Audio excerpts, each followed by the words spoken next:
Hello, Ray Phoenix here. Welcome to Let's Play Mega Man 5 Part 3. So now we took out most of the Robot Masters. Now it's time to take out Charge Man, or as I like to call him, Train Man. I think Train Man would have been a much more, more fitting name for this guy, but no, they call him Charge Man. This just implies he's charging like a train. He's really fast, he just zips by and completely destroys anything in its path, just like a real train.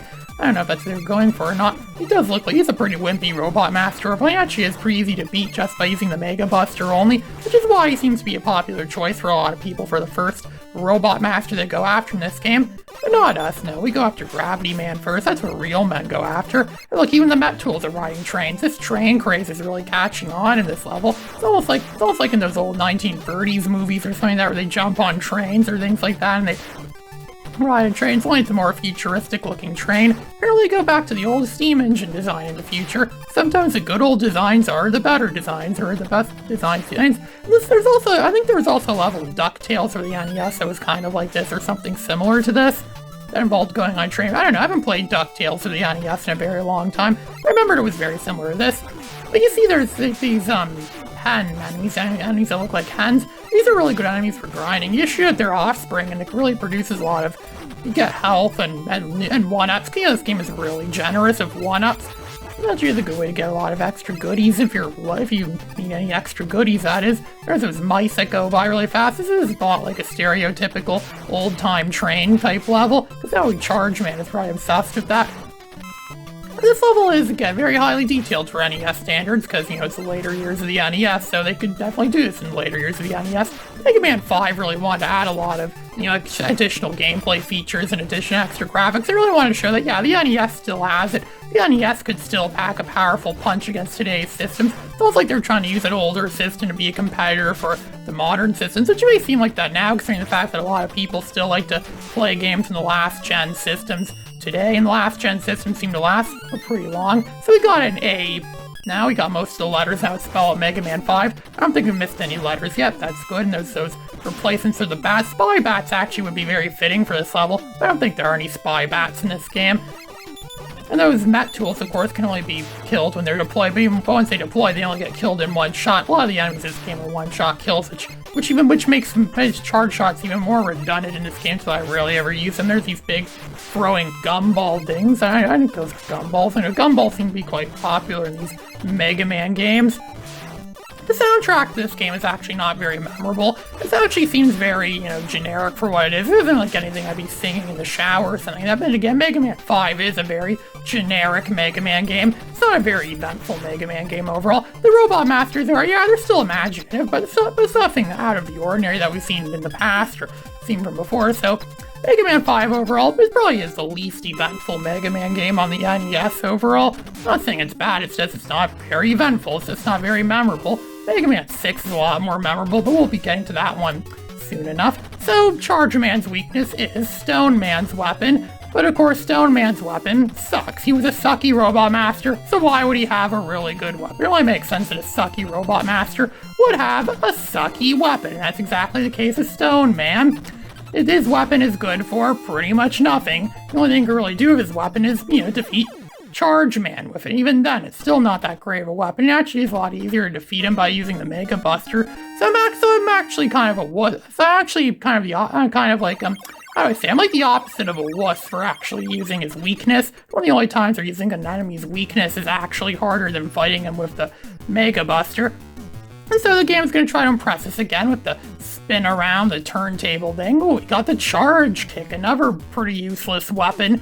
Because a lot of the weapons in this game are pretty much mostly useless. There aren't a lot of great weapons in this game. And again, most of these Robot Masters are just, what more could you say, really? We've already tackled, all the Robot Masters have tackled most of the basic elements by now. Right now we're going to Wave Masters, Water-themed Robot Master. We already saw Ice-themed Robot Masters, Fire-themed ones, Wood-themed ones, Cutter-themed ones, Shadow-themed ones, Frog-themed ones.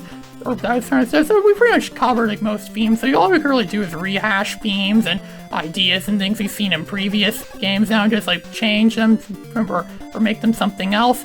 And so there's those tube system things. You could go right in a tube, and these things, these pistons, these cracks shoot, they look like pistons. They're shooting out these air things that could damage us. Yeah, 'cause, air, Mega Man's weak against air. Air is probably his other big weakness. Just wait here for a bit. Eventually this big bubble will spawn. You can jump and ride the big bubble. And jump on the small bubbles. Be careful, the small bubbles can't hold you for long. And jump on the big bubble. On the end, yeah, apparently Mega Man's supposed to be extremely heavy. He's supposed to weigh a few tons, and yet these bubbles are strong enough to support Mega Man's weight. Mega Man is really heavy, and then there's spikes in the ceiling. So you know how much Mega Man really despises spikes. All of his enemies seem to somehow know that. I mean, it's common knowledge that Mega Man's weakness is spikes. And this is something cool. This is the only level in the game I think that's like this. This is a new gameplay mechanic they added into this game only for this one level, where you're pretty much riding a jet ski and you get to shoot. So it's like the precursor to Jet Stingray stage from Mega Man X4. And these levels like these are actually quite common in the Mega Man X series. We don't see levels like these that much in the classic Mega Man series, but this game actually did do a good job at adding this new mechanic, this new idea. We see there's Cotton Eye Joe coming after us on another jet ski, comes at you from behind. You have to be careful because enemies coming at you from all directions. You have to be careful to jump over them, and you can't use any charge shots in this, so you have to pretty much rely on rapid fire, which is what I'm doing most of the time. It's a good thing I have a turbo controller enabled, so I can just go and fire away and just mindlessly blast away and dodge enemies. The game's honestly kind of like a shmup, almost like a horizontal shooter. Only you can't move up or down, really. You can only still go in two directions, left or right, and you can jump over stuff and jump around stuff. And they give you health sometimes too, which that Cotton Eye Joe or Bazooka Joe, whatever they're called, gave me some health right there. And there's these flying fish, almost like the flying fish in that level in Super Mario Bros., the original, where fish were coming up from the skies. I freaking hated that level when I was a kid. I constantly got killed by all those fish flying around. Who thought it was a good idea to put fish in the sky? It sounds like something out of a Dr. Seuss book. I don't know, maybe people made those games are reading too many Dr. Seuss books. And so these robot fish keep jumping after us, and I think pretty soon we're going to be at the end of this level. Branch out to the part where Wave Man is going to be protected by his guard, his security guard, which is just a gumball machine. Really, a gumball machine. They could have been more imaginative. We really should have brought back that Mega Eye weapon from the first Mega Man. I mean, it would have been awesome in this game now, come to think of it. Most of the robot masters wouldn't have to fight as much then, because then Mega Man would constantly be crushed by those Mega Eyes, or whatever it was they're called. So we're going to use one of the most useless weapons in this game. It's only activated by using the slide. You have to slide through, and most of the time Mega Man's going to get injured too. So it is really a useless weapon, unless you're using it against Wave Man when you have plenty of health. But if you don't have plenty of health, or you're not using it against Wave Man, it's a weapon that's pretty much useless. If having a plain flavored lollipop is a lot more useful than this weapon. And so Wave Man is dead, and we're gonna get another useless weapon, a weapon that does nothing. It just launches water wave. It just launches water around the floor. Do you really think Mega Man's enemies are weak against water? Okay, they're robots. It makes sense to be weak against water.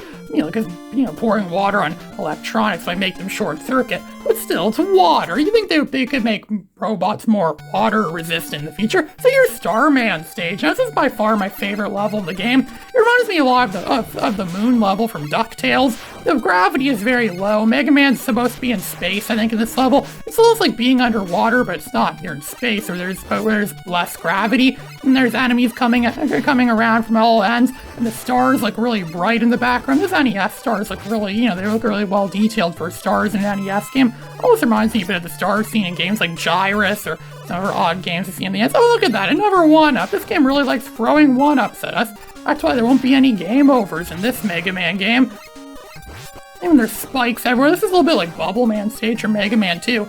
Only it's in space. This actually is one of the more memorable. I think that Wave Man's level and this level are actually two of the more memorable levels in this game. From a game that's not really that memorable. And there's an M right there. We could easily get that. Good jump. I think it's supposed to spell out Mega Man 5, and in the order they collect the letters of the title, the curve, kind of give you a hint at which order you should play. This is another level some people like to play first.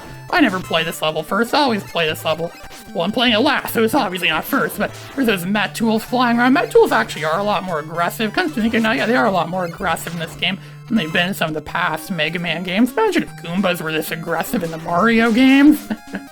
Yeah, Mario would have a hard time rescuing the princess if Goombas were that aggressive, or if those enemies are more aggressive. They should make a Mario. I think there might be a Mario game like that where Goombas are more aggressive.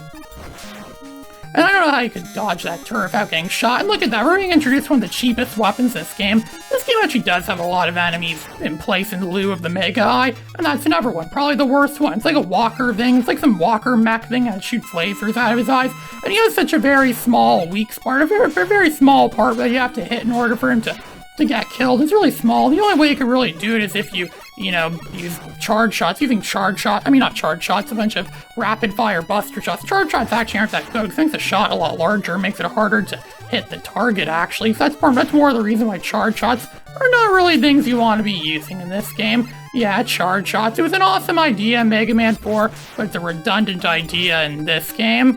And there's those other things that keep jumping up, and oh, look at that, his guard. Yeah, Starman actually has a really decent guard in this game, but now it's time to take on Starman, who's weak against Water Wave. What's the logic in that? I have no idea. But, however, his weapon, which is a Star Shield, it's a shield-type weapon, actually is weak against...